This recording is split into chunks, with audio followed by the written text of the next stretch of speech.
Stake and Institutional Inquiry hearings. Today is a continuation of the presentation of Rabbi Bowier, and to begin this morning, shall we stand to observe a few moments of meditation?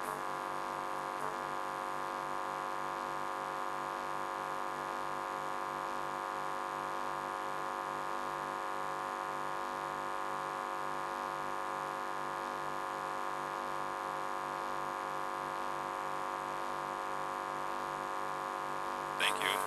Please be seated.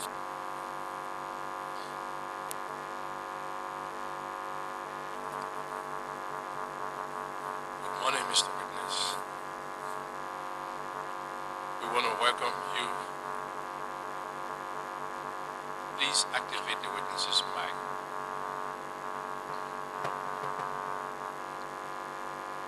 We want to welcome you this morning. Thank you. And thank you for your indulgence in obliging to come for the continuation of this session. Commissioners will be asking questions, but to set it going, I thought to take you back a little on an event I think you left out, or you forgot to speak about your peace mission on behalf of President Doe during in 1990, I guess. I think Councillor Winston Totman must have been part of or head of that delegation. And then there was a meeting in Sierra Leone. If you could kindly speak to that.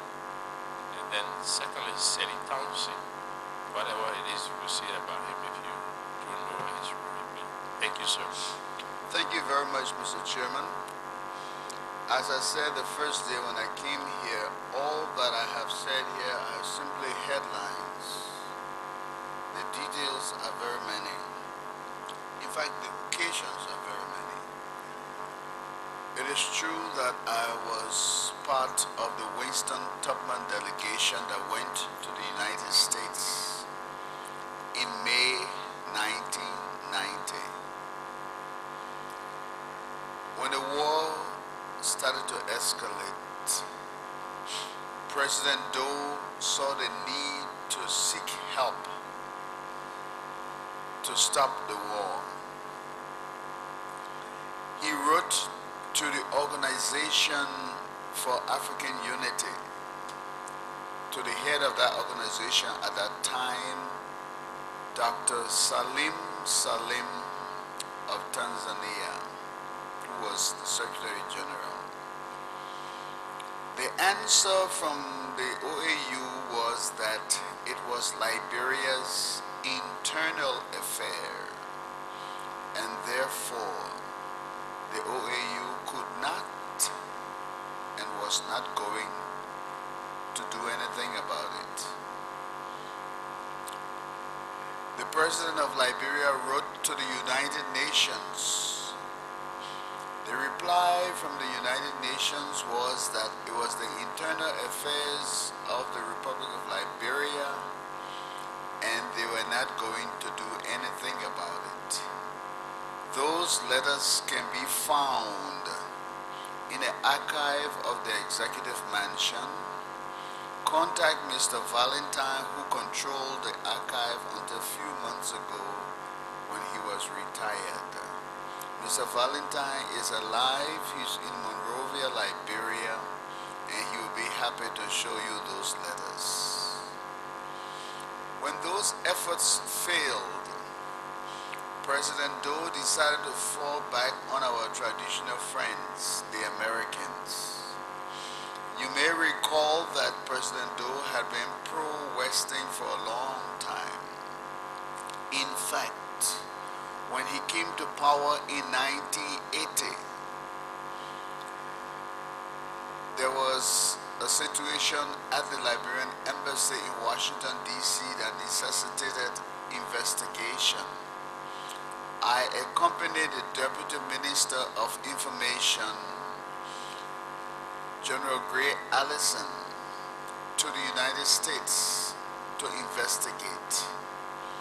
During our tour of the United States in September 1980, the Congress were holding a joint hearing on Liberia.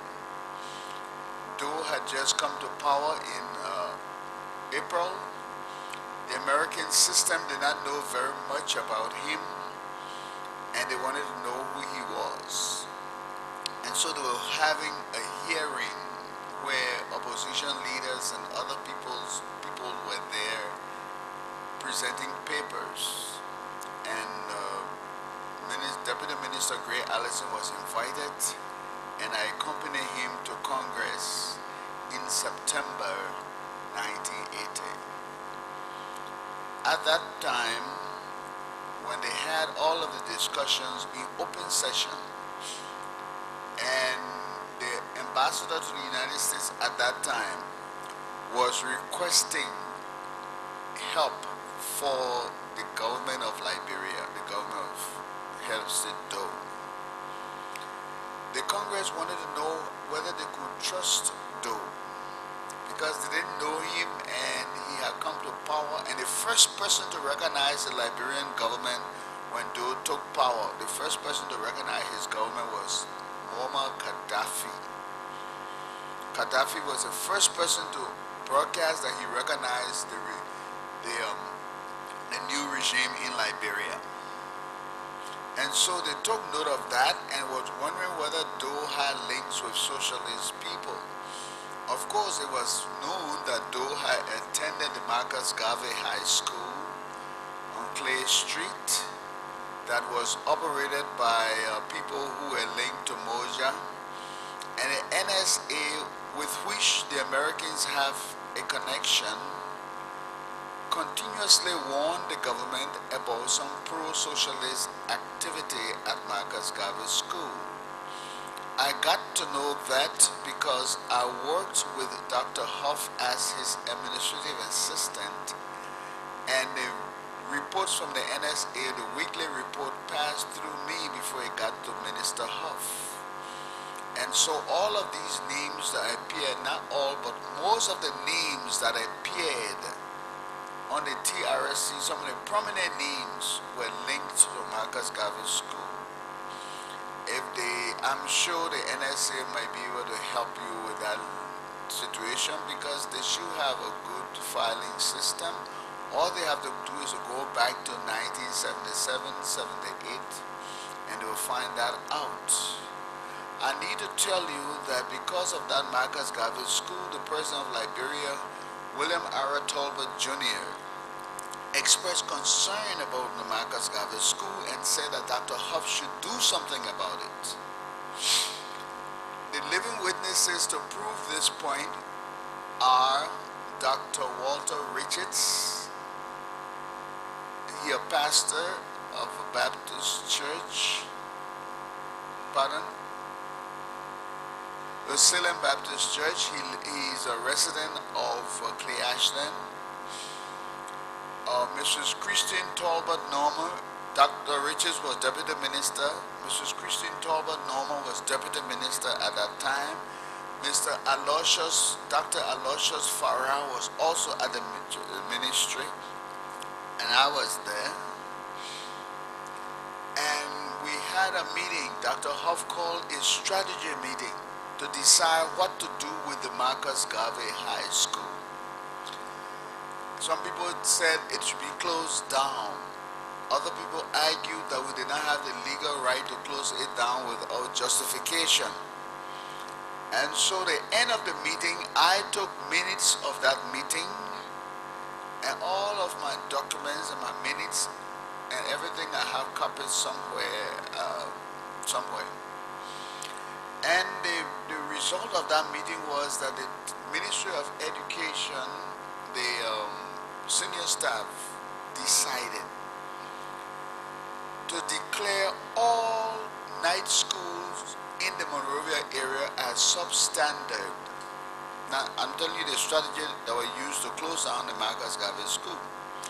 All night schools in Monrovia were declared substandard, and they were asked to reapply for recertification. And in that process, Marcus Garvey did not qualify.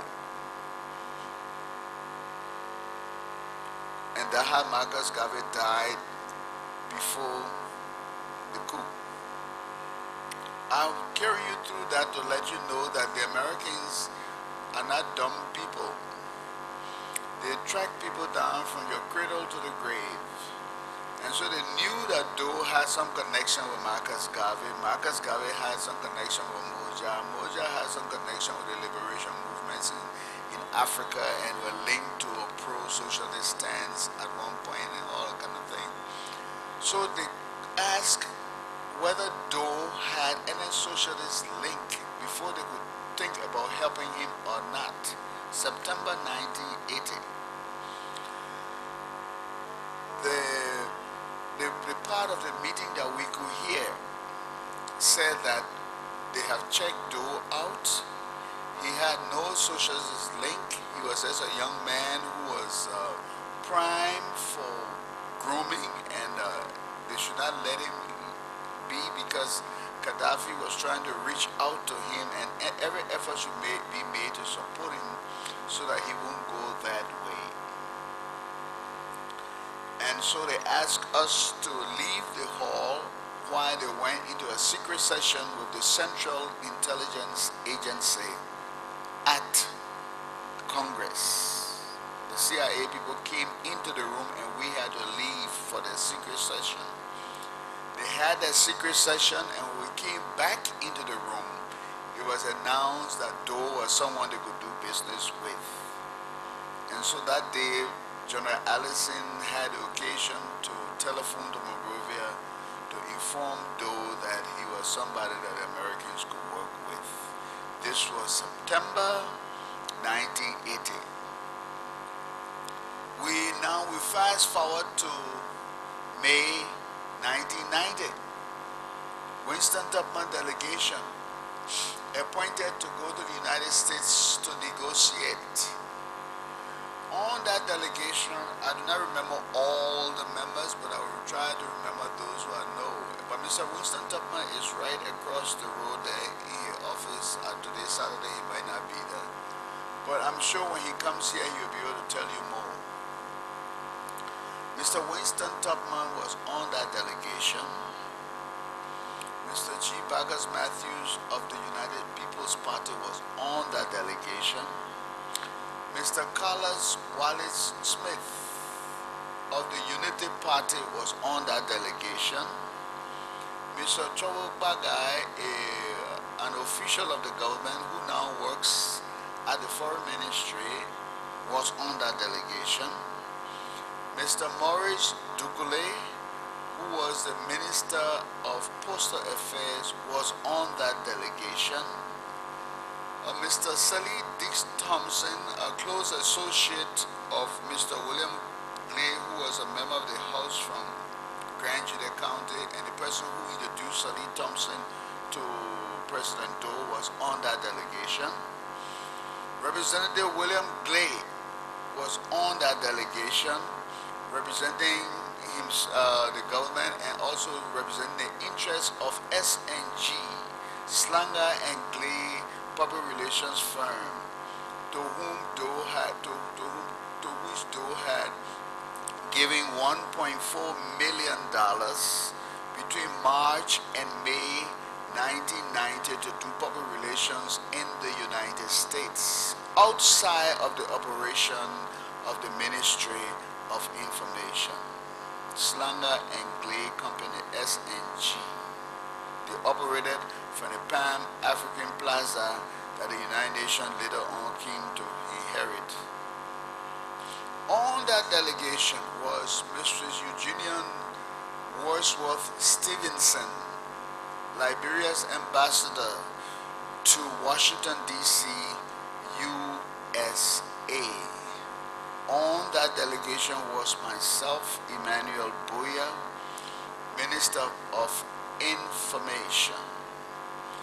Before we left for the United States, there were efforts to make that delegation inclusive. The president thought that it would have been a good thing since the Nimba peace talk had ended, and since in his thinking everything was all right, it would be good to carry Senator Jackson Doe along. He was then former senator. So a delegation was appointed to go to the old man and talk to him. By then he lived in Painesville. I was on that delegation that went to talk to the old man. Well, the end of the situation is that the old man declined to go with the delegation. Why did he decline? Because when we got there, people did not speak in order. I remember, I don't remember Mr. Tubman going along with us. I think it was a delegation of Chorokba guy, I think William Glay and some other people. But when we got there, William Glay spoke to the old man and told him that the chief wanted him to be on the delegation. But William Glay spoke in a way as if the old man should be happy to be on the delegation. And the old man was just, we're not going to take it. He said he's not going anywhere. And sorry, he's not going anywhere. That was after the old man refused to be the chairman of the board of the Liberian Social Security and Welfare Corporation. That after he refused to take a vehicle from the government, all of that. Perhaps if we had gone to the old man to talk to him about the need for him to see this country together and all of that, it would be good. But when you go up to a man like that who has been Minister of Education, who has been Senator, and who has been high in party politics, and you talk to him like you carry a little boy to a toy shop and he should be happy to go, you will not have his cooperation. So Jackson Doe refused to go with us. Jackson F. Doe of Nimba County. We arrived in Washington, D.C. with a message from President Doe for the American people and the American government, outlining our traditional relationship with the United States and calling on them to come to us now in our hour of need because we're on a self-destruction mission. We're inflicting destruction upon ourselves.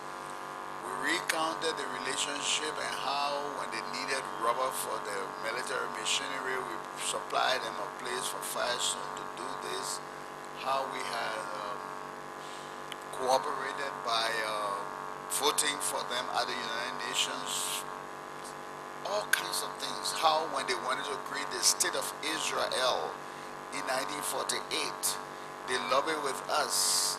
And it was because Liberia cast the 33rd vote that the state of Israel was created. If we had not cast that vote, it would have been defeated in the Security Council. And we recounted all of that and said, now we are in trouble. We came to seek your help. We went to the White House, we went to the Congress, and we went to the State Department. I will take it in reverse. State Department.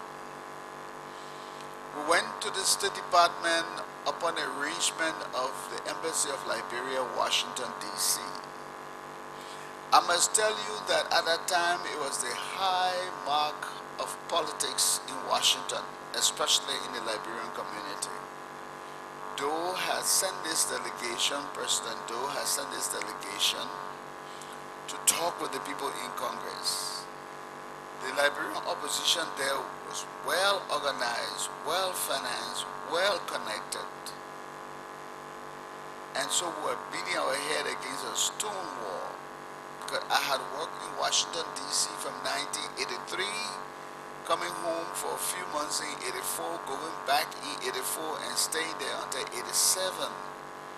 When you had all the principal power brokers in the opposition actively engaged in the anti-Doe campaign. They were well furnished. You have former Peace Corps people who had worked here before and have been friendly with people here. The opposition did not fail to make their connection with these people. You have people who have worked with USAID on projects, who have worked with the Fulbright group. And so the opposition, who mostly comprised people in the business and finance, like Mr. Salif, people from the academia, like Dr. Sawyer, Dr.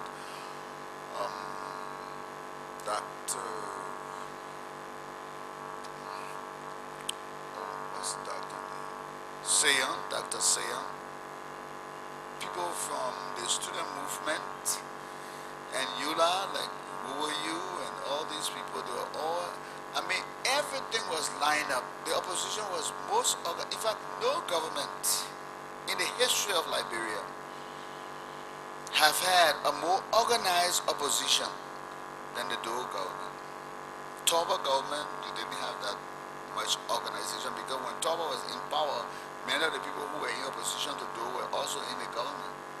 But when Doe came to power, the opposition really had it. And you had people with connections. Like, for instance, you had Mr. Harry Greaves was well connected.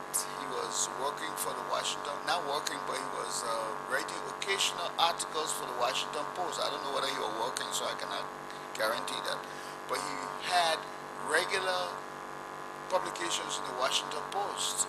And most of them came as guest editorials and commentaries on situation in Liberia. And of course, the Washington Post took it to be that Harry was analyzing things from a very professional point of view and all of that. But Harry had his own situation with the Doe government, and he would have been happy to see it go any day. So in short, we had, it's like you going to a guy with a single barrel gun and he's standing there with a nuclear weapon to blow you up. That was the situation with our delegation and the opposition we met there. We're supposed to go to talk to certain persons in the Washington circle, in the power block. And before we could even talk to those persons, because of the opposition activities in Washington, D.C., after we arrived and before we arrived, we got message back from people like Senator Edward Kennedy, who had agreed previously to meet the delegation. He sent word by his staff, chief of staff, that morning to say that he has no desire to receive the delegation. And he had a lot of things to do. So we did not meet with him. We went to the State Department, and the State Department had arranged to have us have what they call proximity talks. You see, when we asked them to help us stop the war, they agreed, and they sent for the National Patriotic Front of Liberia to come to Washington, D.C. to talk with us. So the Americans started that situation about bringing people together to talk in Washington, D.C. Mr. Thomas Bowier, who was the defense spokesperson for the MPFL, was brought to the State Department. We were also taken to the State Department, and the Liberian delegation assumed that we would be meeting with the MPFL as one people from Liberia to discuss with them how we could stop the war. Well, when we got there, our American friends had their own strategy laid out for us. As you know, many times they believe that we are not thinking people, and so they got to think for us. Many times the Americans think that we do not think in Liberia, so they got to think for us. Maybe because when we're designing our flag, we had to use their colors, or we got to use the pattern they have for the flag, and we had to change the city capital to something else, so they assume we don't think. So the plan they had for us was that we were not going to meet the MPFL, and the MPFL would not be meeting with us face to face. Well, they might assume that we might have jumped on each other and killed each other in the State Department. So they said they would keep us in one room, keep the MPFL in another room, and they would take the message from us to the MPFL and bring the message from the MPFL to us, and in that process, they will reconcile us. And we said, but what manner of negotiation is that? They said, we call this proximity talks. You'll be within the proximity of the area, but you're not going to talk to the person. So we told them, look, we came to talk to people who we know. We as Liberians want to talk to the MPFL, and we want them to talk to us directly. But if you want to be carrying messages between us, it means that you want to control the process. Because we do not know whether you will tell us exactly what the people are saying to us. You will go and tell them that the Doe government said this, and you come and tell us the Taylor people said that, and then you in the end will control the process, and you will determine what happened. And since we do not agree with that, we are not going to hold any talks in the State Department. So we left and we came downstairs, and in the old days when you against somebody, or when somebody against your boss man, you can't talk to them. So we came downstairs, and by the time we came downstairs, Thomas Bowier were also downstairs in the lobby, and the members of my delegation looked at him like he was some black snake. Nobody could talk to him. I went over and shook his hands and asked him how he was coming on and everything. That's when I found out from him that he also had rejected the proximity talks. And he also had told the Americans that if he could not talk with us directly, he was not going to send messages through them. You see, in the Liberian culture, when you're settling disputes, there's nothing called proximity talks. Everybody got to face each other and talk it out. So Thomas Bowier, I shook his hand and he left. Well, I did not know that because I shook Thomas Bowier's hands, it meant that I was getting friendly with the MPFL people. I did not know that until later. We went to see the Assistant Secretary responsible for Refugee Affairs. His name I can get because they're on my paper somewhere on earth. And he told us, Mr. Winston Tubman went through all of his diplomacy to talk about how we came there to seek their help, and the people are dying and there's a need to do something about it. And the man was very amused. He acted like he was joking with us. He told us, well, I don't know what you want us to do, because this war, we have estimated that this war will be fought in Monrovia. This was May 1990, and all the people I called before, they are my witnesses. Please call them to confirm that I am not lying, or to confirm that I'm lying, whichever you want to find out.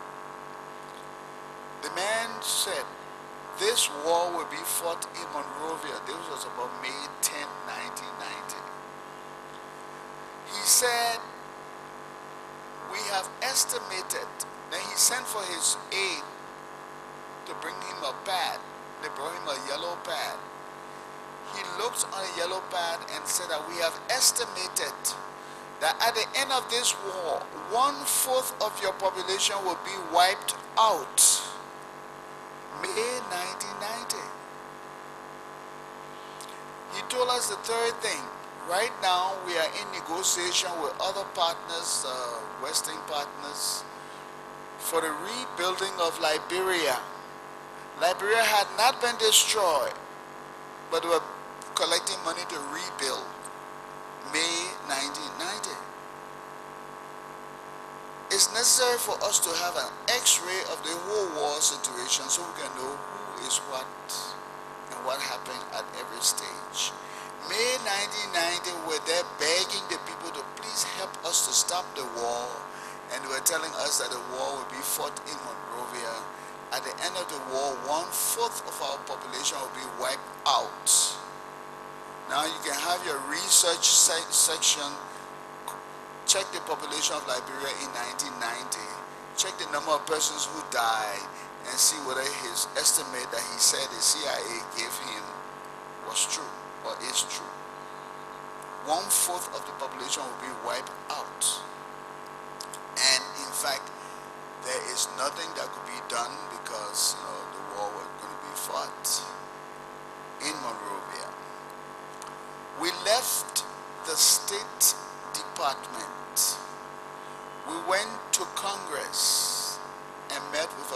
persons in Congress, including a guy called Marlin Damale, a black congressman from California, and other people. Marlin Damale was in the big group of a lot of other Caucasian people who were members of Congress, and they talk and talk and talk, and Marlin Damale did not say a word in that meeting. He didn't say one word. He just looked. But these Congress people told us a few interesting things, and you can ask Mr. Winston Tubman, Councillor Tubman, and other people to tell you what they said. Maurice Dugley was there. He can tell you what they said. Charles Bagai was there. He can tell you what they said. They told us for 10 years we have supported Doe. Everything he wanted, we gave him. For 10 years, he made promises to us, and he has not fulfilled his promises. May 1990, they were saying this. Therefore, we do not trust him anymore. We do not trust him. And we cannot help him to stop any war.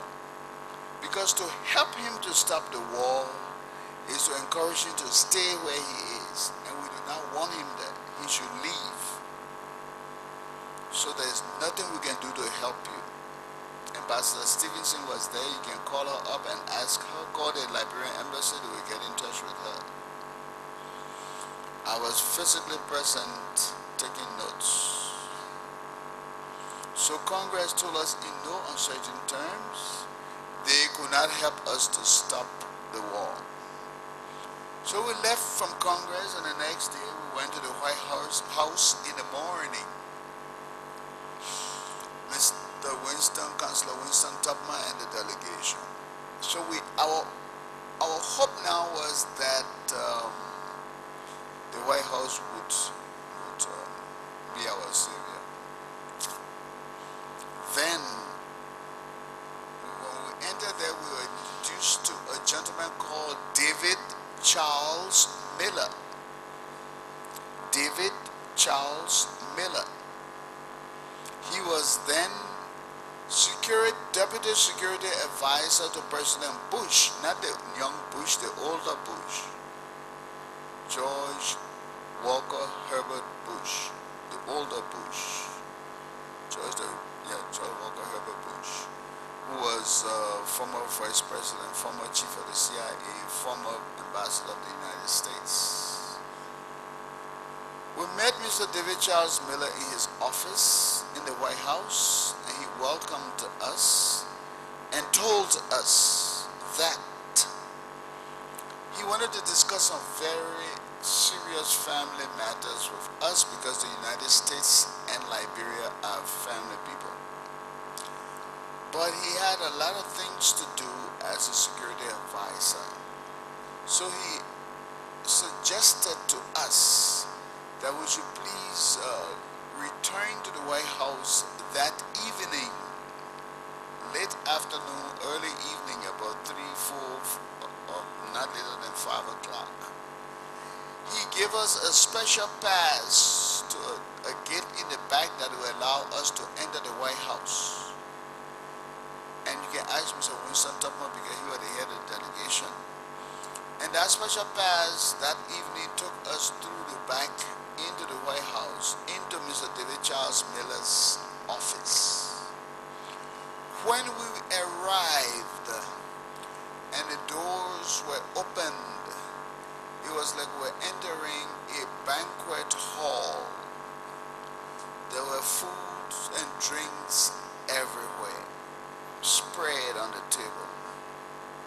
Like they said, thou preparest a table before me. They spread a table before us. All kind of liquor and food. And we were worried about war, but he had food spread before us. And he was seated with his legs up on his table. And he said, yeah, have a seat, have a seat. And we took a seat, and he said to Councillor Tubman, now what is it you want us to do? And he told us to go and eat, but nobody could eat. We said, let's talk, then we said, what is this that you want us to do? And Councillor Tubman went on with all his diplomacy and everything, talk. And the man repeated exactly what the State Department had told us. And this is a lesson for people who are in government. When one agency of government says something, there should be coordination. So when they say the government of Liberia has spoken, you know the government of Liberia has spoken. When one agency on Capitol Hill says something, another agency on Benson Street says another thing, another agency on Broad Street is saying another thing, then people know that you are not united and they can break through your ranks. The man at the White House told us, look, there's nothing we can do about this situation. Absolutely nothing. Mr. Doe has deceived us for 10 years. We supported him, but he deceived us. Everything he said you were going to do, he didn't do. Now what do you want us to do? He said, my office, this office of, now his boss at that time was the former Oliver North boss. His boss was the former advisor, Oliver North.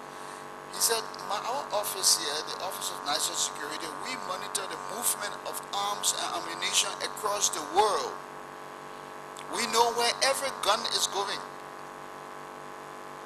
Except for those who do it clandestinely that we have to find out later on. And he said, we know that Doe went to Romania and got some second-rate weapons. And we know that Taylor went to Spain and got superior weapons. And Taylor has the advantage, the military advantage. And this war will be fought in Monrovia. 1/4 of your population will be wiped out. We can stop this war. He said, you see my telephone? I can pick up my telephone now, call Taylor and stop him in his tracks. He said, I can pick up my telephone. David Charles Miller said that. Winston Tubman can verify that. He said, I can pick up this telephone now, call Taylor and stop him in his tracks. But we will not do it. Because to do it will mean that we'll be perpetuating Doe in power. So go back home and go fight your war. But there's nothing we can do about it. And there were dead silence in the room. Complete silence, dead silence. We didn't even see the food anymore. The drinks became bitter to us because we didn't even taste it. This man is telling us to come home and prepare to die. Complete silence. For I don't know how long, but we know less than 5 minutes. Everybody just looking at each other, nobody knows what to say the next word. And maybe by the grace of God, they took me along with my big mouth. So I started to talk. I said, Mr. Miller, let me tell you something. I am a student of history. And you can ask Winston Tubman and the other people, they will tell you. I told you, I said, I am a student of history. I know about the Trojans. When they sent the soldiers out to fight, the soldiers are instructed to fight and to die fighting, but to never return defeated. They train the women who marry to these soldiers to become soldiers themselves. And the last command that a Trojan soldier gets from his country is from his wife. She hands him his shield and tells him, go and fight for Troy. Come back victorious, or let them bring you back on this shield. There is no place for a defeated hero here. And so your wife tells you to go, come back victorious, or come back dead. I do not want a defeated husband around me. So I told him we are here on a Trojan mission. We're not going back to tell the Liberian people to prepare to die. We'll not do that. Now we came here because we knew you could give us hope. You could help us to stop this war, and you have the capability to do it. To tell us to go back and prepare to die, we will not accept. So we are Trojan soldiers. We refuse to go home defeated. We have to fight this battle until we win, but we can't go home defeated. You want to kill us? Kill us, but we're not going home defeated. So what is the hope you got for us? Then he answered me. He said, you know what happened? Every year Doe promised us to do something, he will not do it. Everything he promised you were going to do, he didn't do it. Now you want to blame us. Why are you blaming us? Why you don't blame Doe who didn't do what he told us to do? I said, okay, now that is past. Doe didn't do what you say you told him to do in the past. Today, this day, list the things that you want Doe to do, and I will make sure it happens in 30 days. Just list everything you want Doe to do to stop this war, and in 30 days I'll make sure it happens. He said, how will you do that? I said, I'm his minister of information.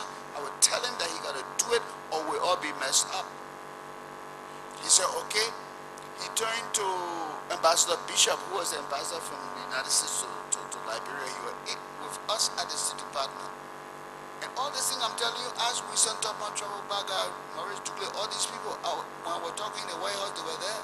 I'm not making myself look good. I got a big mouth that opens at specific time and just talk some nonsense that become good later on. So I told this man, he turned to Bishop and said, Bishop, he said, Jim, I think that's a good bargain. If Doe can change things in a short while, we can all help him and stop this war.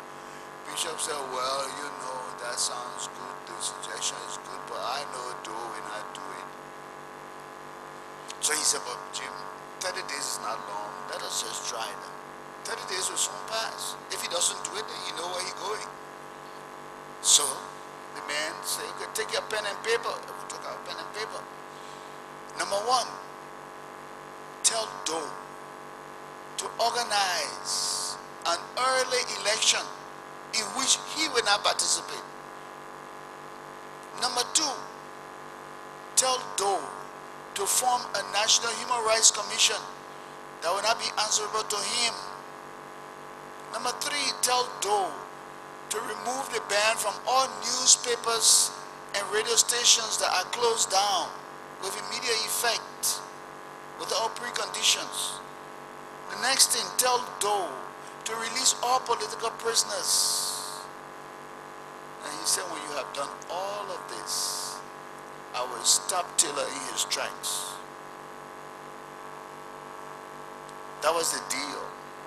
And he said, in order to show our goodwill in helping you stop this war, we will arrange a peace talk between you and Charles Taylor Group in Freetown, Sierra Leone. And that peace talk will be held in our embassy in Sierra Leone. We'll have it on a neutral ground, the American embassy in Sierra Leone. We cannot take it to your embassy. We cannot take it to Taylor camp. We'll not have it in Liberia because Taylor people will be scared to come there. We'll have it in Sierra Leone. We'll have it at the Sierra Leone embassy. So go and tell Doe what we say. When that is done, I will stop Taylor in his tracks. That's how the Americans got involved when I told them that I was there on a Spartan mission. I would not return defeated. They were not going to set me by here. They're going to tell my mom that she was prepared to die. I refuse. We came outside, and I turned to William Clay, Representative William Clay from Grand Judah. I said, William, you heard what these people say? You heard what these people say that they don't respect Doe? You heard these people say that Doe had deceived them every step of the way. You heard what they say? And you and Slanger are convincing Doe in Monrovia that the $1.4 million he gave you for public relations that he gave to Frank Klober and company in Washington, D.C. has made Doe image very good in Washington, D.C. I said, I'm glad they didn't give the money to the Ministry of Information. They give it to you and Slanger, S&G. You came here and went to Frank Klober and company and told Doe that his image was so good. Do you hear what these people say? When I get back, I will tell Doe. As soon as I get back, I will tell him, you lied to him. He just laughed. He said, and that big mouth person that go to Maria and open their mouth, they will see what will happen with them. In 7 days, they will see what will happen with them. They will find a day body somewhere. That's what he told me. While we're staying in a White House yard, we're fussing. I kept that in the back of my mind. I'm not a fool. Marcus Matthews came to me. He said, damn, Bowier, where you pull a fast one? Where you got that thing from that caused us to have this agreement with these people? I said, Marcus, I was desperate. I was not going to tell my mind to prepare to die. I got my little boy there. I'm not going to tell you to prepare to die. I had to say something, so my mouth just opened. I said something. Maybe God made me say it. And we all laugh. Mr. Winston Tubman invited all of us to follow him to his hotel suite where we're supposed to draft a report that he would send by telex to Doe, briefing him on what the people said, so that the things the people were demanding would start to happen, so that it would stop Taylor in his tracks. We got to the hotel. Clay stayed fussing with me. We were seated in the living room of Mr. Councillor Tubman's suite. And Clay grabbed the telephone and dialed it and started talking in Crown. He talked for a long time. Then he said, Bowier. I said, yes, sir. He said, the president of Liberia wants to talk with you. So I go into the phone, pick up the phone. How are you, sir? President Doe said, Bowier. I said, yes, sir. Are you the president of Liberia? I said, no, sir, I am not. Nobody voted for me. I'm not the president. He said, but then why you told the point why you achieved Liberia in 30 days? Why you told them that? You got no authority to change anything here? Huh? You got no authority. Look, my man, let me tell you something. You're not part of the delegation anymore. In fact, you're not on the delegation. Come home right now. He slammed the telephone down in my ears. I said, well, Lord, let it down that 7 depart in peace. Because I knew the die had been cast. I went to the White House, opened my big mouth and talked to help us. And somebody turns it around and say that I was acting like I was the president of Liberia. I'm a damage control expert. You got a damage, you call me, I help you control it. We had a damage, I tried to control it, and dumb people didn't understand it and misinterpreted it. So I said, okay. I withdrew in the corner. I didn't say anything to the delegation. I didn't even tell them that the president was vexed with me. Because when the president gets vexed with you, you're not going to tell plenty of people. Not only in the past, but now. Anytime a president gets vexed with you, don't tell anybody. Because when you tell that person, they're going to call the president and compile your problem. So I didn't tell anybody that the president was vexed with me. So Winston Tubman called me, Bowier. I said, yes. He said, no, tomorrow is the president's birthday. And he'll be 40 years old. And that was me, 1990. I want you to draft for me a telex that I can send to the president congratulating him. So I drafted the telex. The telex simply said, congratulations on the occasion of your 40th anniversary. But the main message I said there is that tomorrow makes you 40 years old. Life begins at 40. That was the code. Life begins at 40. Please don't die at 40. Ask Winston Tubman. I drafted the situation. Life begins at 40, boy. Don't die at 40. The telex was sent. Delegation now knew that our mission in Washington had ended because the White House had told us what to do. The next day, we decided to depart for the Republic of Liberia. I have been telling you about my political, about my social and other things. The other side of me that you don't know, which had an impact on the war, religious side, I just go around here, act dumb sometimes. People just think I don't know what I'm up to. But as I told you, I had a Congo mother who taught me how to read and write. And one of the things that she taught me was to read the Bible daily. We're about 8 living in my home, 8 children. My mother had hypertension, high blood pressure. She attended the Episcopal Church. My father attended the Methodist Church. And in the evening, they all met at the Church of the Lord at Aldura, the same church that said I was going to be born. So some days I go to church with my mother, some days I go to church with my father. And in the evening, we all go to the Church of the Lord, take off our shoes, make noise, and dance. So I came from all kinds of traditions. The Episcopal, the Methodist, the Aladura. The Episcopal, you go there, you know you're supposed to behave yourself and make the sound of the crowd, go sit down easy. You go to the Methodist church, you start singing loud a little bit. When you get to the Aladura, you drop everything, you make noise. So I've been through all those traditions. All of them. My mother assumed that she could get well from her high blood pressure if she could read the Bible regularly. Well, that was what she thought. That was the church also told her that she could be healed. And because her eyes were giving trouble and she didn't want to read too much, she took me to be her reader when I was about 8 years old. All the other children, including my brother Washington that I talk about, all the other children would be in the yard playing. And I would be seated on the floor in front of her bed, in her bedroom, reading the Bible. And I used to be very angry that I could not go out to play. But it was good in the long run because now I don't have to go out and hang out. I can stay in my room the whole day. I live in a library. All my walls are all books. Because my mother locked me up in the room for several years, reading the Bible to her. Once I get in my room and I have books to read, I don't have to leave my room anymore. But she would make me read, and I was angry. I didn't like the woman. I didn't like her at that time because I just felt that she was bad to me.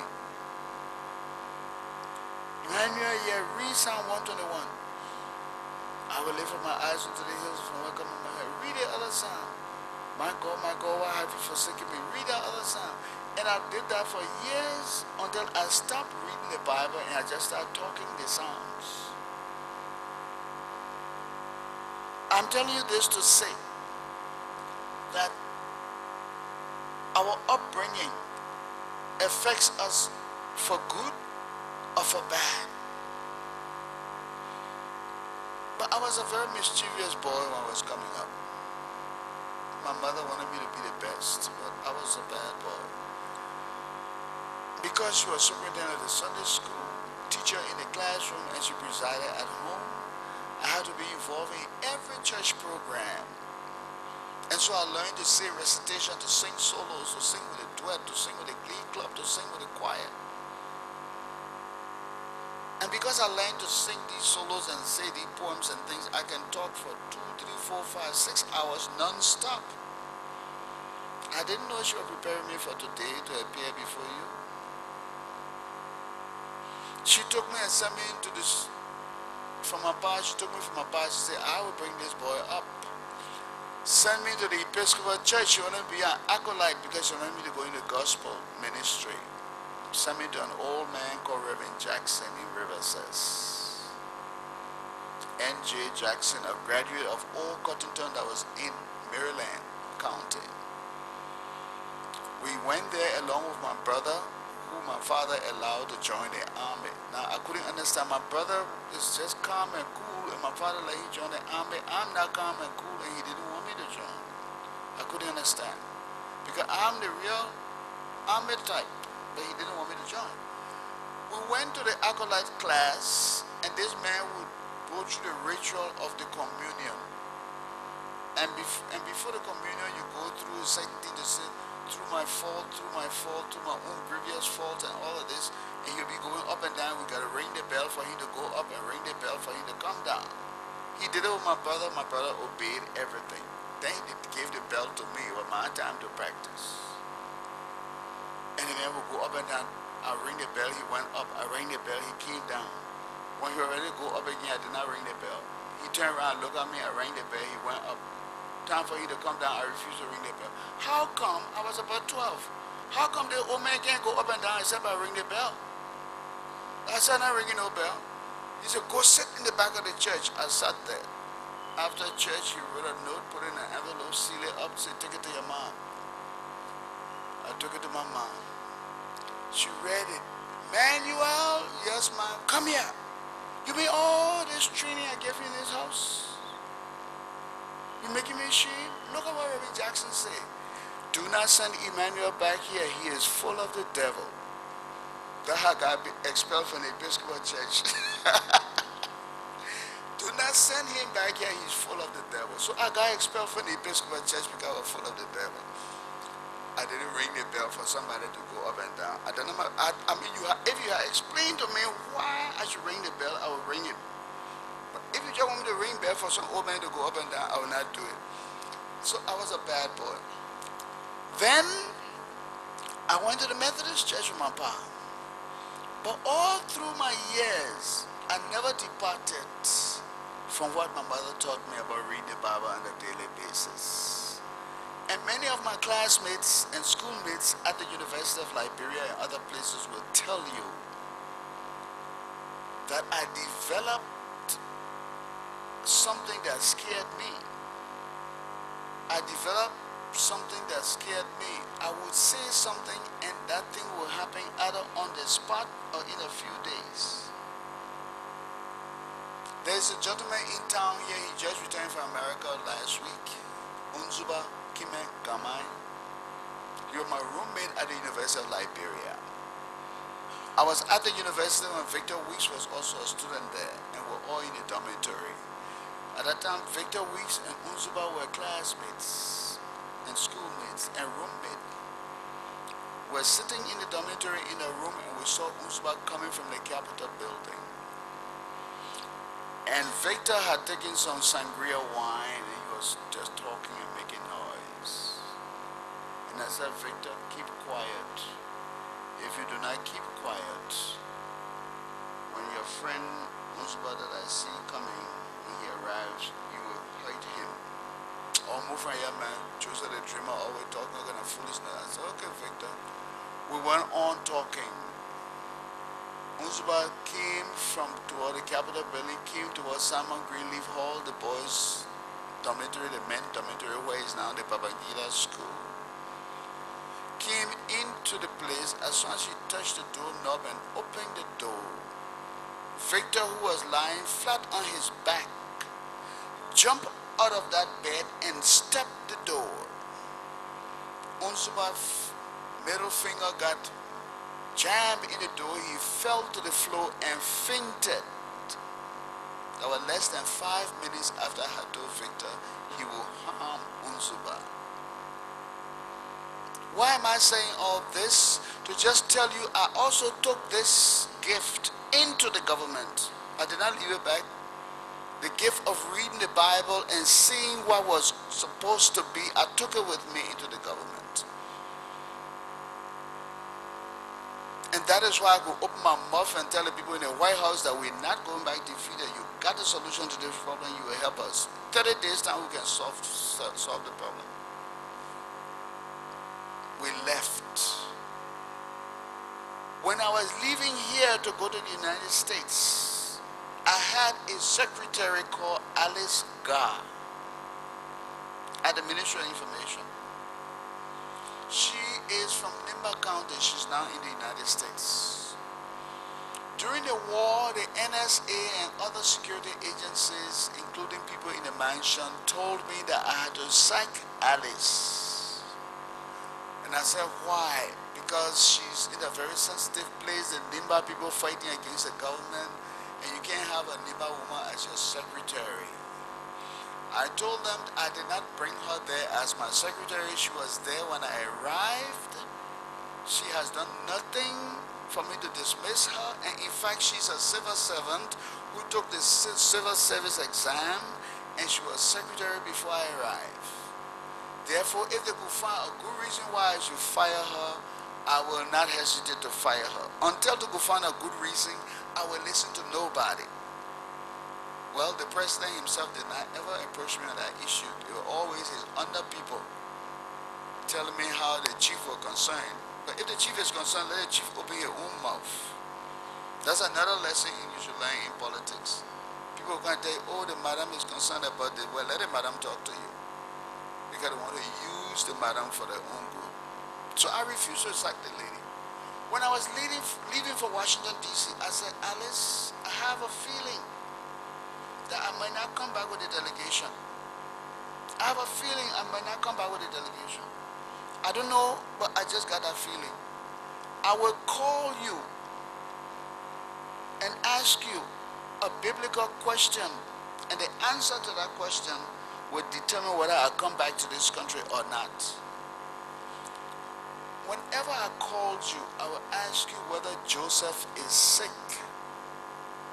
If you tell me Joseph is sick, it means that I should not come home now. I will keep asking you that question until you tell me that Joseph is well. Then I will return to Liberia. That was May 1990 when we were leaving with the Topman delegation. I did not even know what was going to happen in America, but I just had a feeling that I would not come back.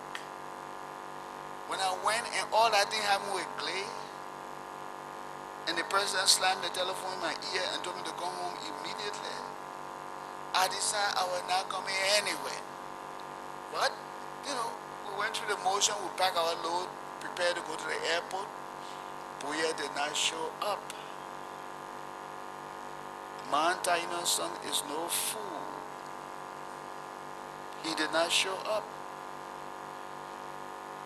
They got to the airport, they couldn't find me, so they left.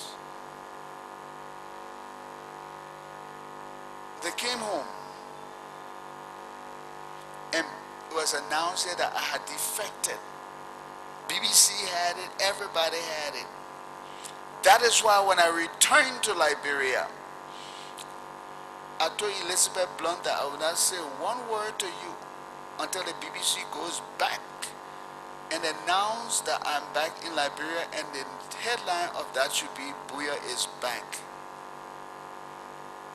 There are times you have to exercise your hard head. But what I want to tell you here is that I kept calling that lady. Is Joseph all right? She said, Joseph very sick. I saw the boy today. He's not looking well at all. Every day I call her, Joseph was not well. Because they were waiting for me here. Because of what people had lied about since they had consumed the $1.4 million between March and May 1990 and had not done anything about the image of the government in America. They were lying. And because I was determined to expose the lie, they wanted the man to mess with me. But let me go on with the story before we come back home. Do you know that after we met with the white and black people in Congress, this Marlene Damale called us aside and say, I want to see you in my office, the Liberian delegation. We went into his office and asked all these people I told you about, they will tell you. We went to the man's office. He said, look, people, I got something to tell you. He said, you remember when we were in there, I didn't say anything? We said, yes. He said, I had a reason. He said, I'm a black fellow just like you. You are all black, and I came here for us to talk. Black people talk, African people talk. He said those white people were just polishing everything they were telling you. I came to tell you some raw stuff. He said, your leader is the least respected in the whole world today. We don't respect him. We don't like him. He was our man, but now we don't like him. Ask Mr. Winston Tubman. Ask Maurice Dugley. Ask Joe Bagai. They were all there. We don't like him. He's 40 years old, not so? We say yes. To tell the boy to take his money and go somewhere and enjoy himself. And he repeated it, tell him to take his money, go somewhere and enjoy himself. He no longer has our support or cooperation. If he does not want to leave, or if he does not leave, come October, you will look around and you will not find him. Go and ask Winston Tubman, go and ask Maurice Dugley, Travel Guy, all these people whether I'm lying. October 1990, you will look around and you will not find Doe. The Liberian delegation was told in Washington, D.C., May 1990. Tell Doe to take his money, go and enjoy his life with his family. If he continues to stay there, by October 1990, he will not be around. And if you know your history, you knew when he got off the stage. September 9, 1990.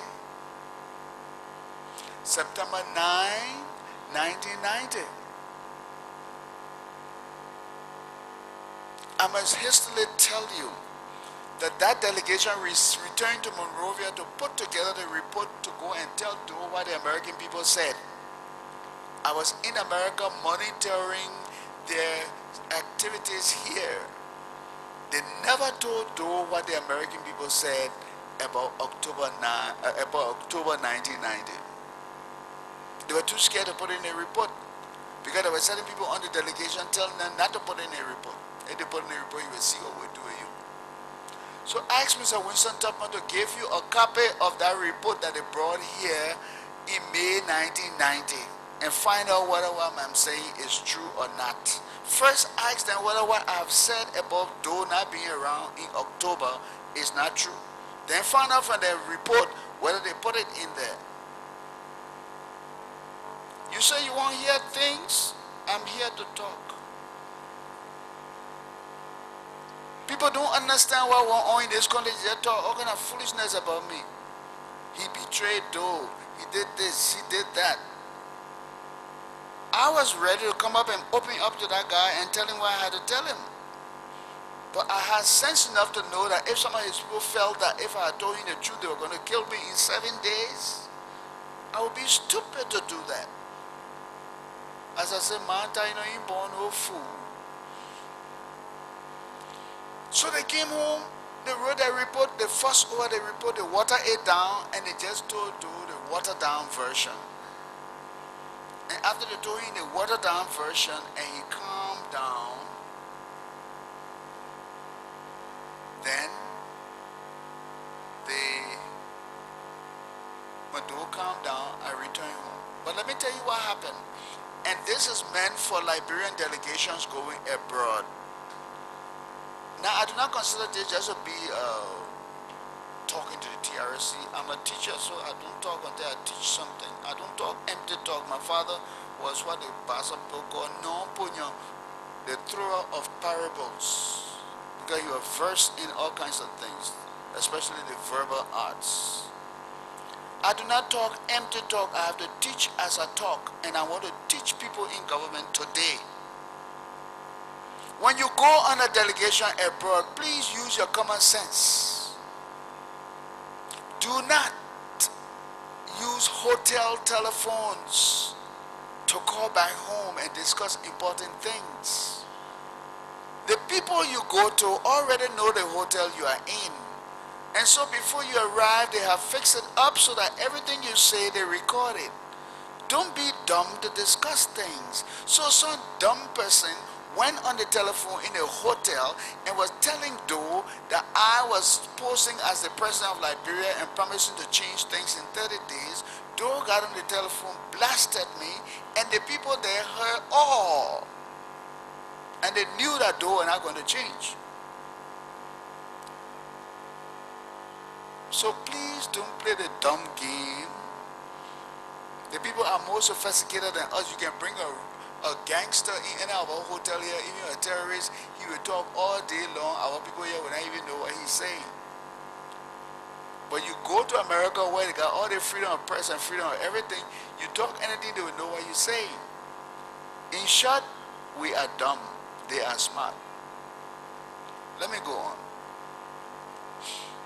I came home after everything had calmed down, and I called my secretary and she told me, no, Joseph is very well now. I said, okay, that's good. Tell him I will soon be there. I got a Swiss Air ticket and flew home.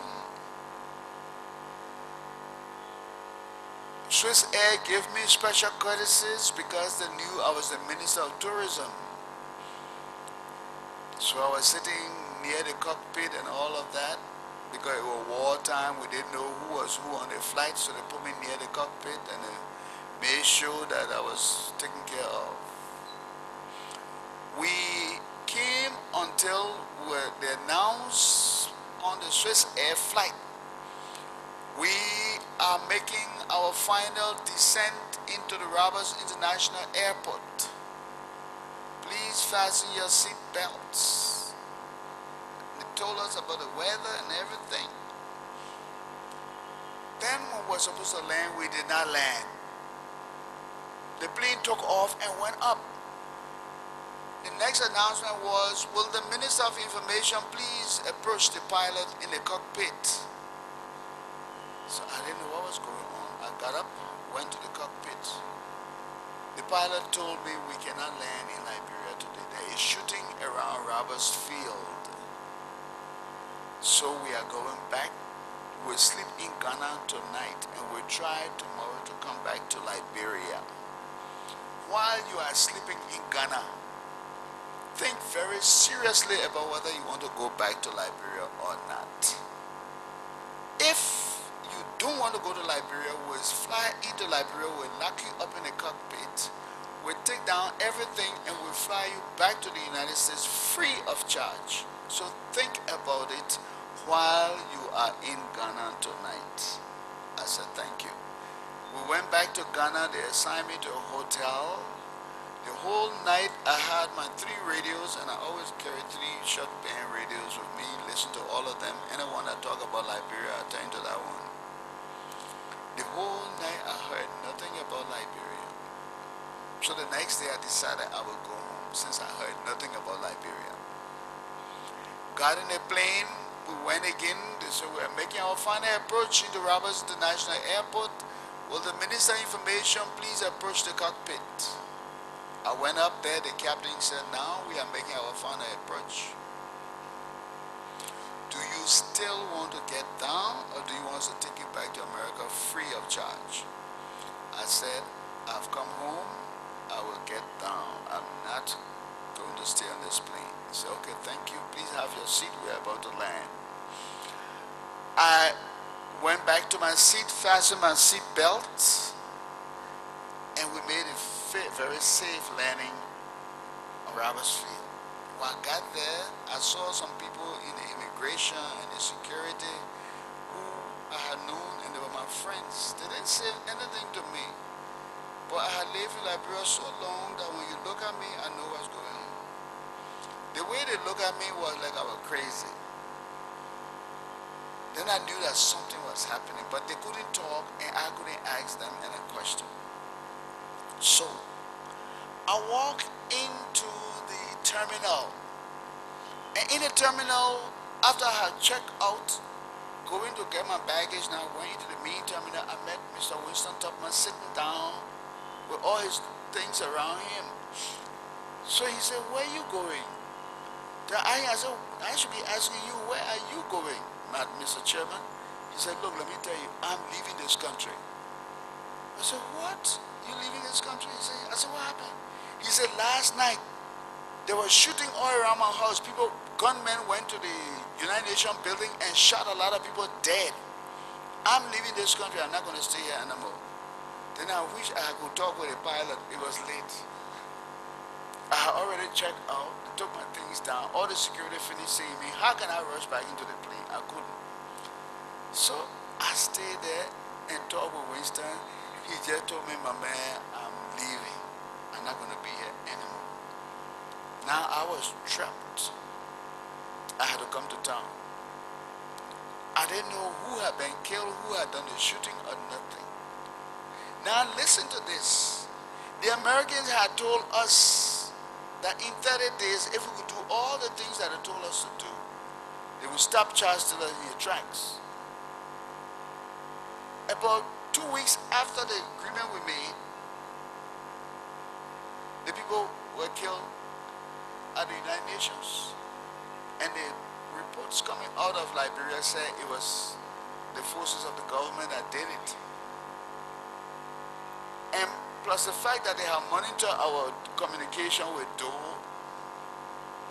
fussing with me about the presidency, and with Clay and all of that, the conclusion was that he didn't mean business. So that day when I arrived, I went straight to sleep. From the airport, I went behind Musu's spot where I was living. And they had the old Musu spot, not a new one. They had 2 Musu spots, for you who don't know. The old one was the one nearest to the defense ministry. And when you are facing the defense ministry, the new defense ministry under construction, the last house before you get to the fence was where I was living. It was a 4 or 5 room house that the government rented for me. I went straight to bed, cut off the radios, refused to talk to anybody until the next day. And I did not want to talk to anybody except the president of Liberia. That's another lesson. When there is a crisis and you got something important to say to the president, don't tell it to the president, man. Tell it to the president. The man will always change the story before it gets to the president. That's why certain things I've been doing, and I tell people I need to make my report to the president, and people say, oh, you know, she busy, she going out of the country, she's doing that. And somebody called me and said, but just give it to us, we'll send it to her. Or she could be reading in the plane while she's going. I said, I'm sorry. If she cannot see me face to face, she will not see it.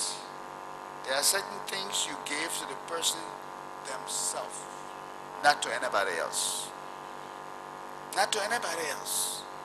So I refused to talk to anybody. I slept until the next morning. I told my driver, take me straight to the mansion. Went to the mansion, and then I said I wanted to see President Doe. Everybody was anxious for me to see President Doe to see what would happen now, because I was the runaway defected, the minister who defected. When I opened the door, he was standing up. Welcome back, Mr. Runaway Minister. I said, who you talking to? Me? He said, yeah. I said, why you call me Runaway Minister? But people say you ran away from me, you are not coming back. I said, but then you're not glad I ran back to you. You don't see me standing here? I ran back. He said, okay, sit down, my man. I sat down. He said, tell me, what do the American people want from me, man? What do they want from me? Every time I tell them to help me, they don't want to help me. Tell me, what do they want from me? I said, didn't the delegation give you your report? He said, look, I want to hear from you what the American people want from me. I said, okay, I will tell you straightforward. The American people say if they help you to stop the war, you will not leave from here. You won't be president forever and ever. He busted and laughed. He laughed and laughed and laughed. Is that what they say? I said, yeah. He said, oh, the people don't know that. He said, look, Bowier, let me tell you something here. People don't understand. He said, you see the job here? I said, yeah. He said, not for small children. He said, when I was going to be president at this time, he said, you know why Tubman enjoyed? I said, no. He said, because you were in your 50s before he became president. They job not for small children. He said, look, all my friends, Abraham Colley, all the boys go look for their girlfriend and then nobody talk. Soon I go outside and talk. I can't do anything. I tell you, I'm tired. I don't want to be president. He started making a raging.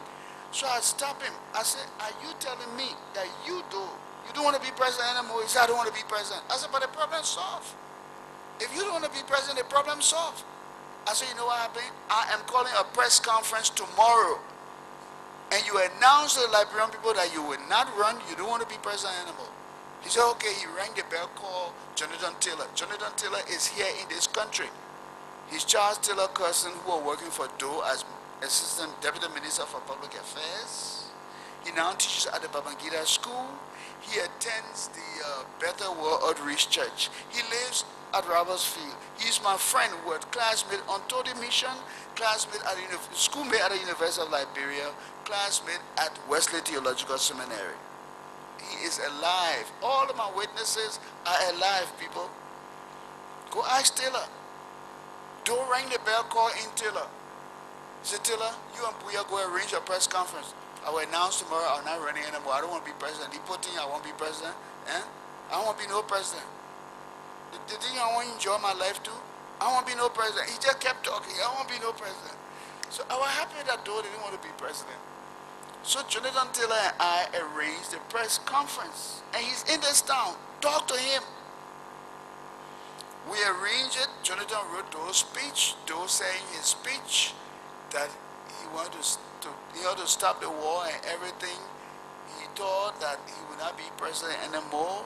He wanted to go to London to pursue his PhD. In fact, Dr. James T. Tapper and other people had already started arranging for Doe to go for a PhD after we graduated from the Babangida School. We had only one semester to graduate when the war came. So Doe got in the parlors of the executive mansion, and I want to call on all the press people in this country to go and do their research to find out whether I'm lying. Doe met in the parlors of the executive mansion with the cabinet and everybody, with the press there. Check the Daily Observer that you have that. That was in May 1990, toward the end of May. And Doe announced that he wanted to go to school, he wanted to enjoy his wife Nancy and his children and all of that. He would not want to be president anymore. Observers should have it because they were existing at that time. The other papers, I don't know whether they keep archives, but I think Observer keep a good archive. So when Doe got through talking, everybody clapped. I went up there to the stadium, to the podium as Minister of Information. And I informed the people of Liberia that in my own thinking, since Doe came to power, that the most important statement he ever made, and Doe was sitting right there. I say, and they shouldn't think that he playing politics, because he had genuinely told me that he's fed up and he wants to go to rest. Now that was a good signal to tell the Americans that the 30 day I told you about has started to work already. Because Doe himself said he didn't want to be president anymore. He shook my hand, thanked me very much, felt very relieved, went home, hoping now that things would get into motion so that he would phase out. Well, I can tell you one thing. Before the end of the day, a whole conclave, a whole group of people from the southeast descended upon him and told him that I had been paid by certain foreign people, the Americans, to come and fool him to leave the presidency. They told him that. I have been paid to fool him to leave the presidency. Ask Jonathan Taylor. So from that day on, Doe did not want to see me. President Doe did not want to see me.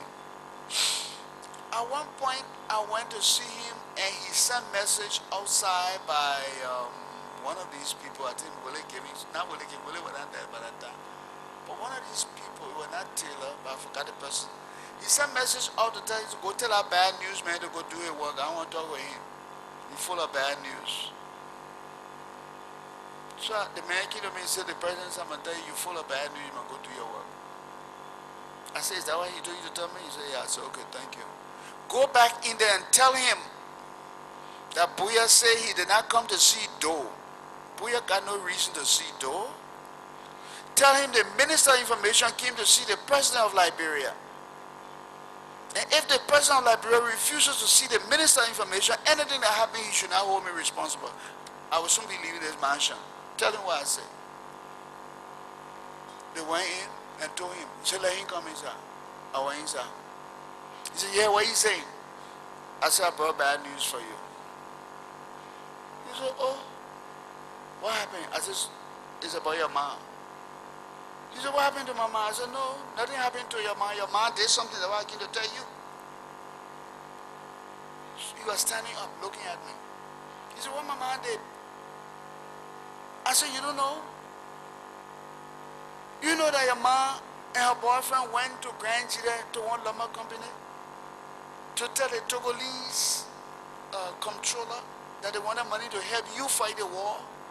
The man said he had no authority to give them the money. And he was shot dead. You don't know? You don't know? You don't know that they went to another town and wanted palm wine from the people. The people refused. Somebody was shot dead. They went in less than 1 hour. 3 persons died. You don't know? And he just dropped in his chair like somebody pushed him down in a chair. And he bent his head down and looked between his legs toward the floor for a long time. And I was still standing there looking at him. He gradually, slowly lifted up his head. He said, Bowier? I said, yes, sir. He said, thank you, yeah. Go do your work. Go do your work.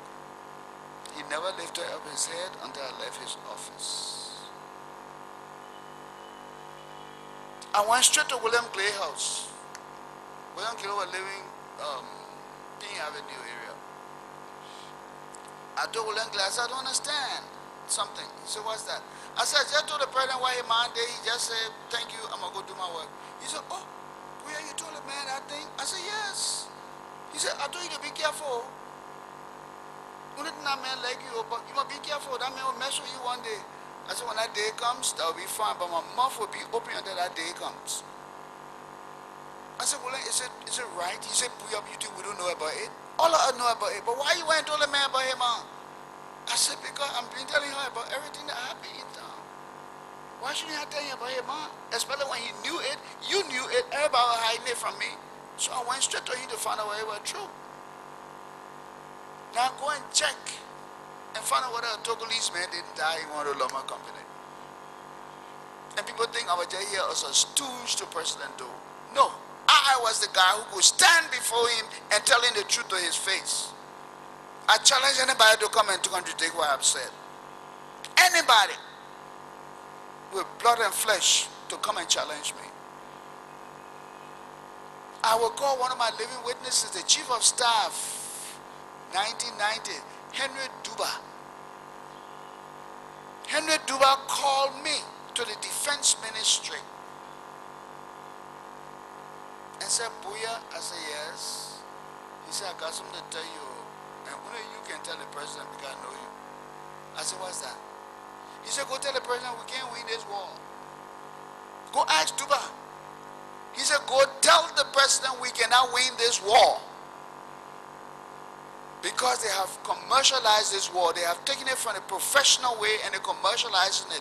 All these boys go in the net, roll all in the day, come back, tell the president they have killed 200, 300 rebels. He just giving them bags and bags of coins in the mansion. So every gangster formed their group and rolled in the day and come and lie to him. And so they were paying money for rebels that didn't die. So Duba called me, the Chief of Staff. He said, I'm telling you, anything happen here will all be affected. He said, Bowier, your mother had one child, I'm the only child of my mother. We have to make sure that we don't get trapped in nothing here. Go and tell Doe to negotiate with Taylor because we cannot win the war. Duba is right on Benson Street, senior advisor to the Minister of Defense. Go and ask him whether he didn't tell me that. So I said, okay, Mr. Chief of Staff, why are you telling me? He said, Bowier, I know you. When we go to cabinet meeting, all the other people talking politics, you tell Doe the straight talk. That's why I tell you to go tell him.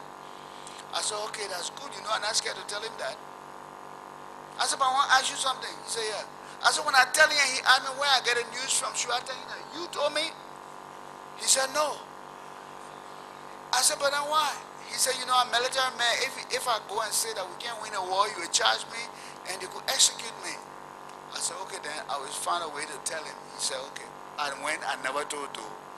Because I didn't have any backup. The chief of staff called me again in the presence of Maurice Dugley. And he said, look, I told your friend Bowier to go and talk to Doe. And he know he can talk to Doe because he know how to talk to Doe that Doe will not even get vexed. He will be telling you the truth and Doe will not get vexed. So then he go tell Doe, we can't fight the war. So Dugley, I call you here because you and the man friendly. I want to let you know that I have warned him to go and warn Doe. So when we left, I told Dugley, I said, how can I warn Doe when the man say, if Doe asks me, I'm not going to name. So me, my time ain't born no fool. If I go and say this thing to Doe, and Doe asked Duba said, no, I didn't say so because he had told me I shouldn't call her name. Then I would be left with a bag, and Doe could go and do anything to me thinking that I have joined Taylor. Because when I showed you hand at the State Department, the word came that I was friendly with these people. So you see the mess we're in. Real mess. Real mess. The chief of staff of the armed forces of Liberia calls you and tells you, go and tell the commander-in-chief we cannot win this war. And I'm supposed to be the big mouth boy to do it. I was prepared to do it, but I had no backup. I will take you to Freetown, to the peace talk. We ain't get there yet. You asked me about it, we'll go there. But let's finish with Monrovia. Then, we got through with all of this thing. Doe announced this thing. When I went and told him, when the people came and told him I had been paid to fool him,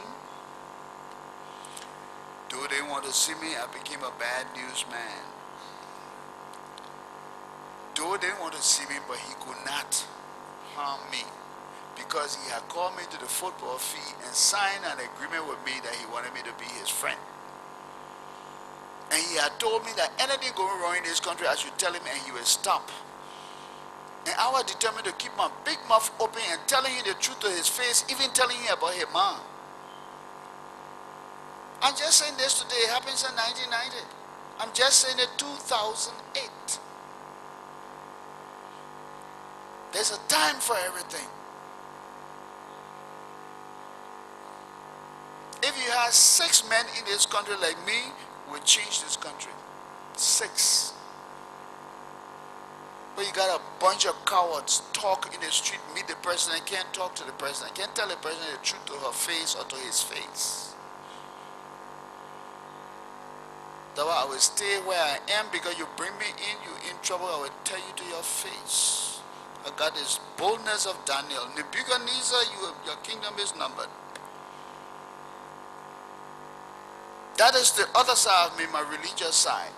When I can look at you and tell you something, it come to pass. And it comes to pass. I was editor-in-chief of the New Liberian newspaper. Ninsa Warner was assistant minister. He had graduated from the University of Toledo with all his degrees. He wrote an article and sent it to me to the EJ Royal where we operated, wanting me to publish that article in the New Liberian newspaper when I presided as editor-in-chief. I look at the article, it was badly written. I told the boys not to publish it. I asked Mr. Joe Roberts, he now works with the New Democrat. Told him not to publish it. All my witnesses don't die. Nisa Warner called after some time to ask why his article was not published. He was told that Bowier said it's badly written, he has to edit it before he can publish it.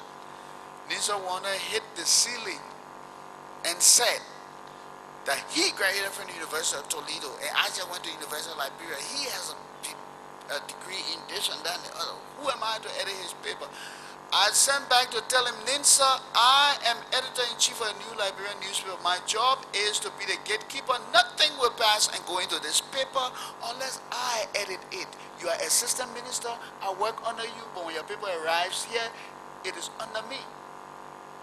I'm not criticizing you, I'm scrutinizing your paper. He called me into the Ministry of Information. I went there, he took me into the office of Peter Naiga, who was minister. I want this man suspended for insubordination. So Peter Naiga started to investigate. He started to get loud and this and that. Peter Nagar said, okay, Jimmy is here, you the deputy minister, take these people into your office and investigate. Mr. Jonathan Raffle was assistant minister at the information ministry. He's alive. Ask him about what I'm about to tell you. All my witnesses, God just kept the people living. They don't die. Jonathan Raffle was there. We got into the office. Nisa wanted to start making noise. He escalated his demand from suspension. He wanted me to be dismissed for insubordination. This day you will be dismissed. I was sitting in the chair just looking out of the window at the sun. And suddenly my big mouth opened. Asked Jonathan Redford, he was in that room. I said, Nisa Warner? He said, yes. I said, I want you to look outside. Look at that sun. You see that sun? He said, yes. Before it sets, you will be dismissed. And I sat down in my chair and kept quiet. I didn't know why I said it. I just said it. My big mouth opened. You will be dismissed before that sunset. Then he said, you see what I tell you? The man he's insubordinate. He does that. While you are making all that noise, there was banging on the door of Mr. Jimmy Isia's office. Jonathan Redford were in that office.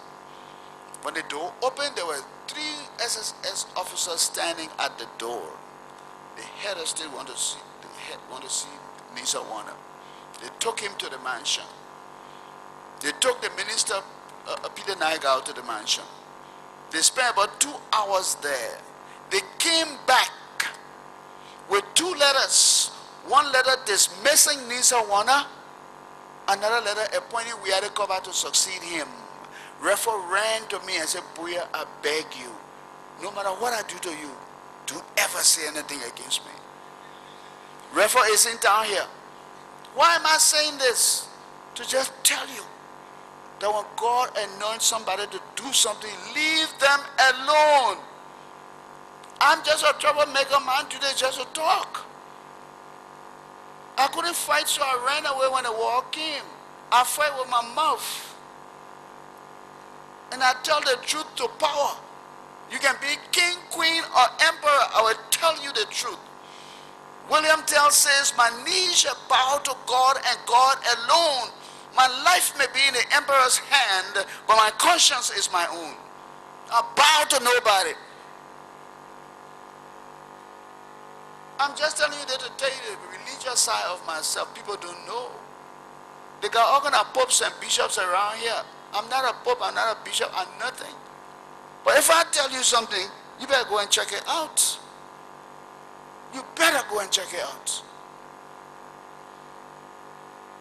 So we went, we came, and the Americans arranged the Freetown Peace Talks.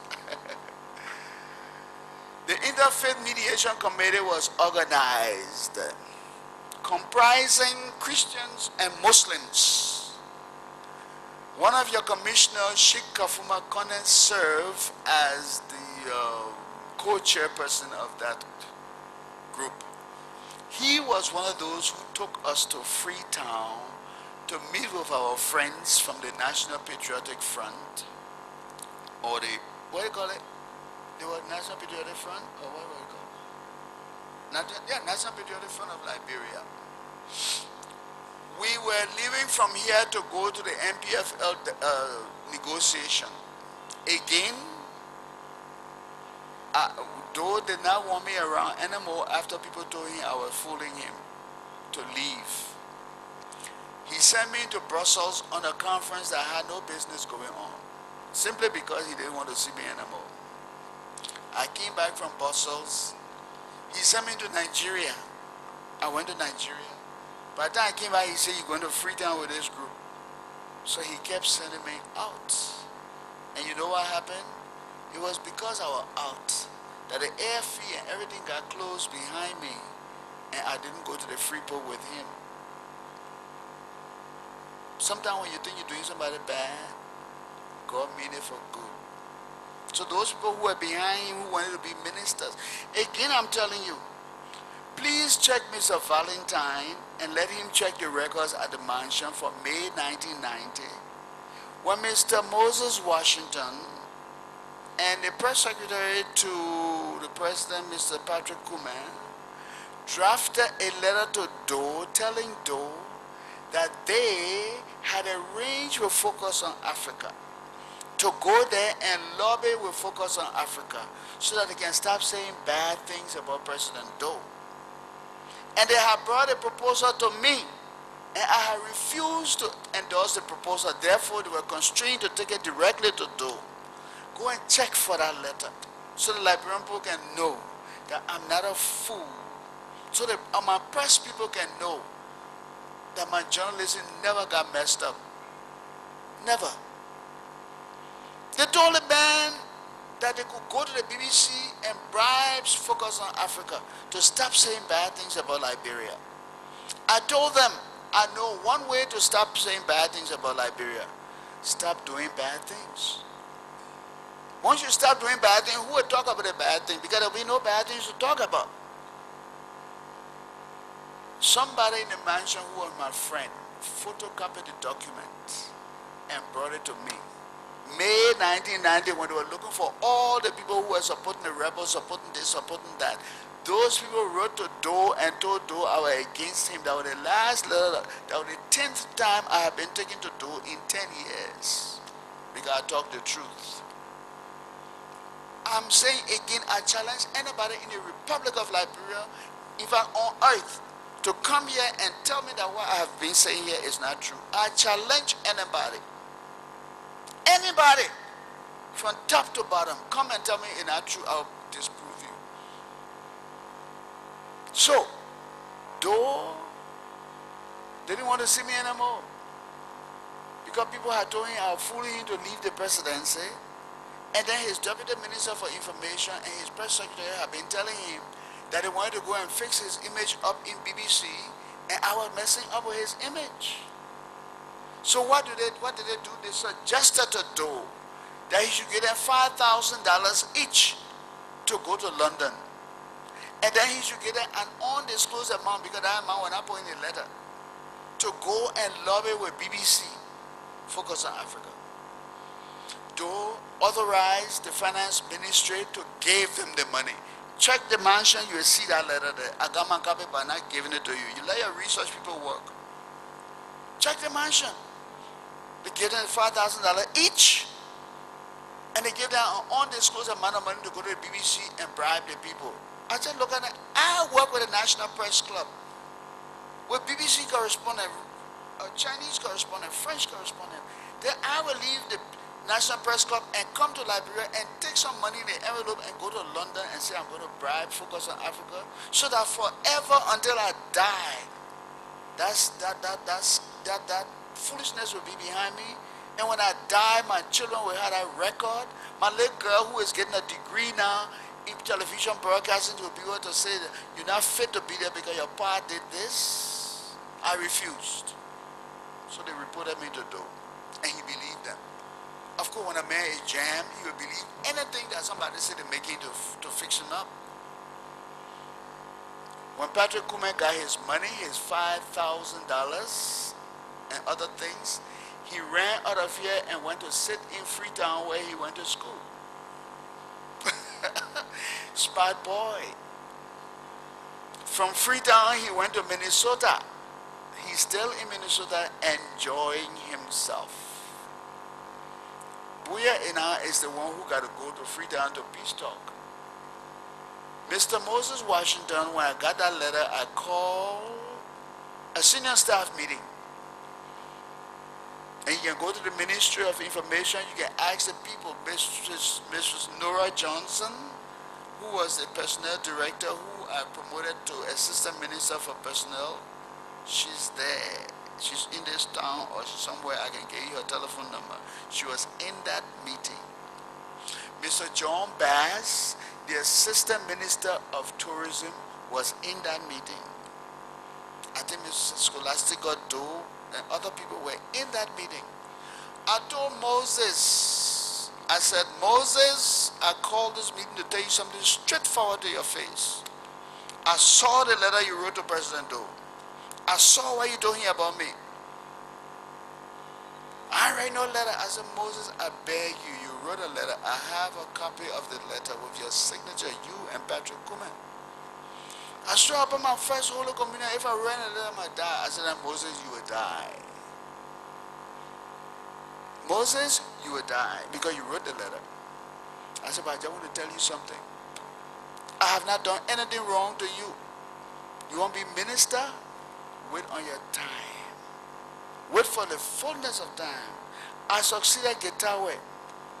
Not because I undermined him, it was because you undermined him. You went to the mansion and told the mansion a lot of things about him, and you wrote a lot of things about him that I got to see. When you undermine him enough and the president didn't want to see him, the president brought me. Then you start to undermine me. That's why you brought the casket and all the foolishness in this yard. I said, but let me tell you one thing. We don't know how the war will end.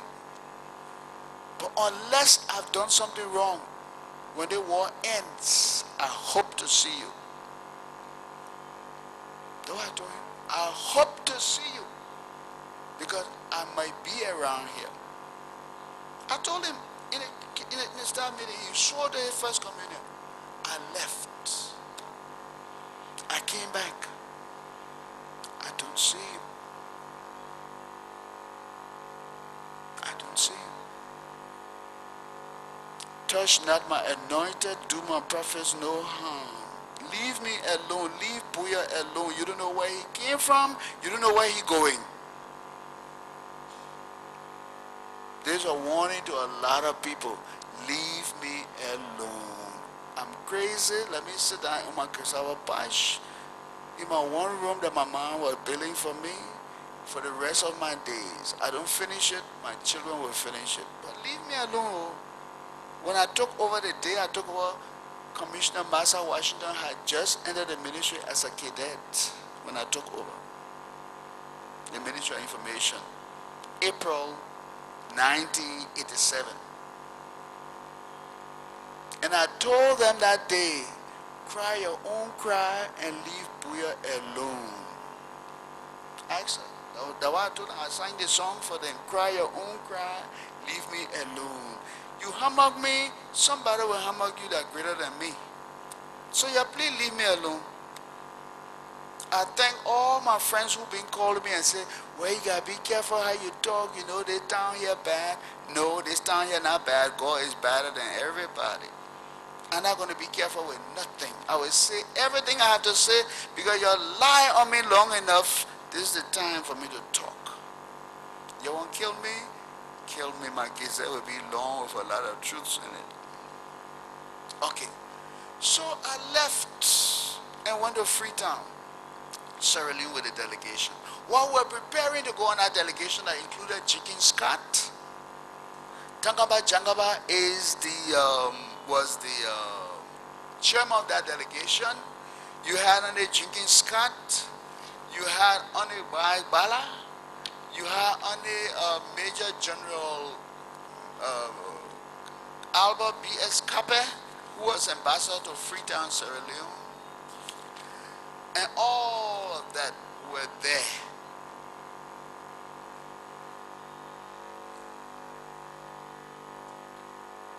Kekula Boto was not a member of the delegation, but because he liked to be where he likes to be, he was in Freetown trying to convince Momo that he was very important here. But he was not an official member of the delegation. So I can't call him in. I was a member of the delegation. We arrived in Freetown, but before we arrived, we had a meeting at the Information Ministry. And Major Jenkins Scott, Major in the Armed Forces of Liberia, came to that meeting, a planning meeting in the Ministry of Information. There we had a planning meeting in my office. He was, and we called in the defense people. Mr. Burma, General Burma Barkley was defense minister, but he sent somebody, he didn't come. And Major Jenkins Scott was telling the defense people, we are going to confront the MPFL in Freetown, Sierra Leone. We cannot go to Sierra Leone from a point of weakness. We have to go there from a point of strength. In about 3 or 4 days, the conference will start in Sierra Leone. What can you do in that time that will push them back so that when we get there, we can speak from a point of strength? And they were there talking about the military strategy and all kinds of things. While we're there talking, somebody came, say, I forgot, Walter Richards, Reverend Walter Richards, and some people from Clay Ashland had come, and they wanted to see me and see members of the delegation. So we said, yes, what happened? Van Richards has been killed, brutally murdered. That's the day I heard about it, and that's how I heard about it. Came to the Ministry of Information. Somebody had killed Van Richards. For what? I do not know. How? I do not know. Where? They only say in Clay Ashland area, I assume. So that was the situation, and because they came and brought Van Richards' death announcement, the whole planning session was very sad. So Jingiska did not succeed in getting the military to push back the MPFL before the conference. We arrived in Freetown, Sierra Leone. We arrived there, and our plane was diverted to another portion of the airport where the other planes did not land. The Sierra Leonean immigration man came to the plane, and we were about to get off the plane, and he said, no, we should stay on board. Somebody was coming before we could get off. When we got there, when we looked, we saw a tall, black, African-American man who came to the plane, introducing himself as the political officer at the American embassy, and stating that he had come to receive us. So Barbara said to the immigration man, the Sierra Leonean, why would this American man come to receive us when we are in Freetown, Sierra Leone? The poor immigration guy who knew what was going on turned to Barbara and said, my brother, now so in B.O. In short, such is the time, Barbara, such is the condition. We know we got this country, but we know who controls it. So Barbara and the American guy got into an argument. And unfortunately for Barbara, he had gone into Freetown, and when you are getting off the plane, few gunshots dropped from his pocket onto the tarmac.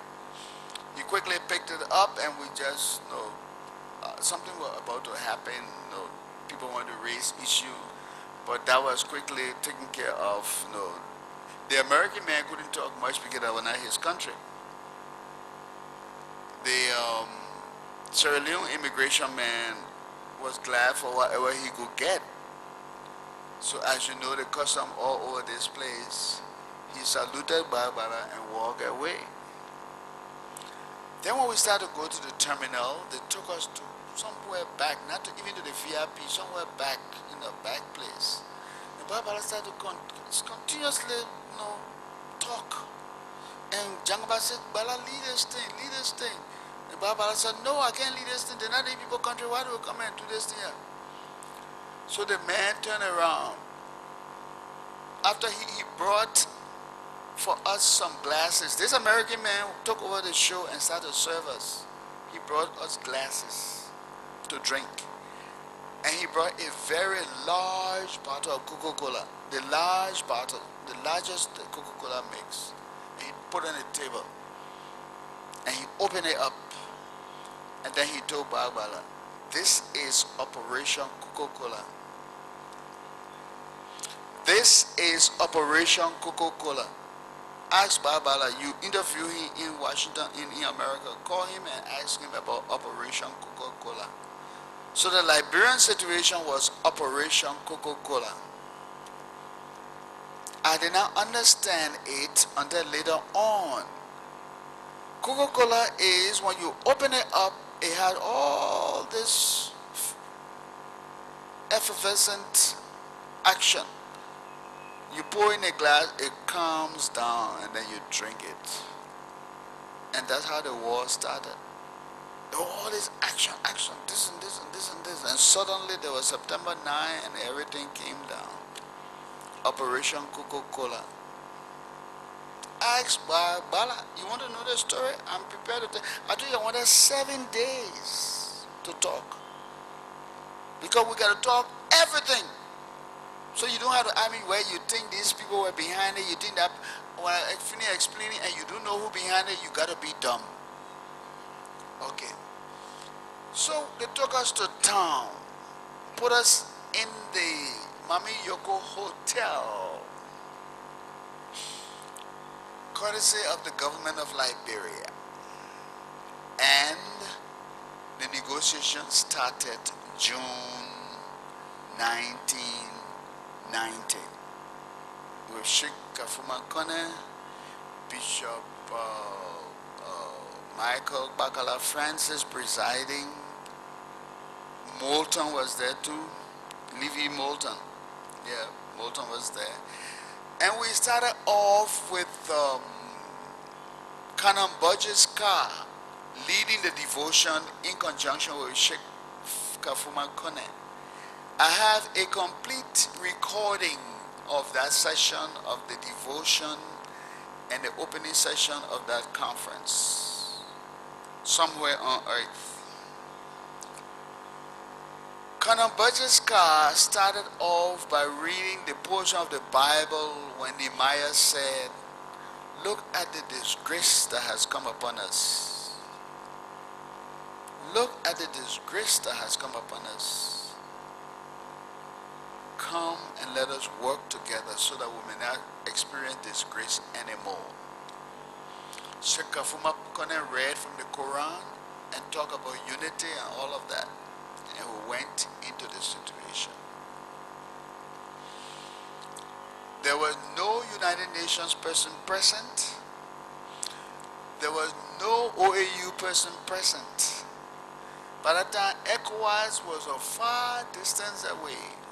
It was the Interfaith Mediation Committee that presided over the first peace talk in Freetown, Sierra Leone. I would like to ask for 2-minute leave of absence, and I will be back to continue my story. I hope you have patience to listen because I do not talk lies to hurry up and talk. I have to talk the truth and I have to talk it in logical sequence. Thank you, Mr. Chairman.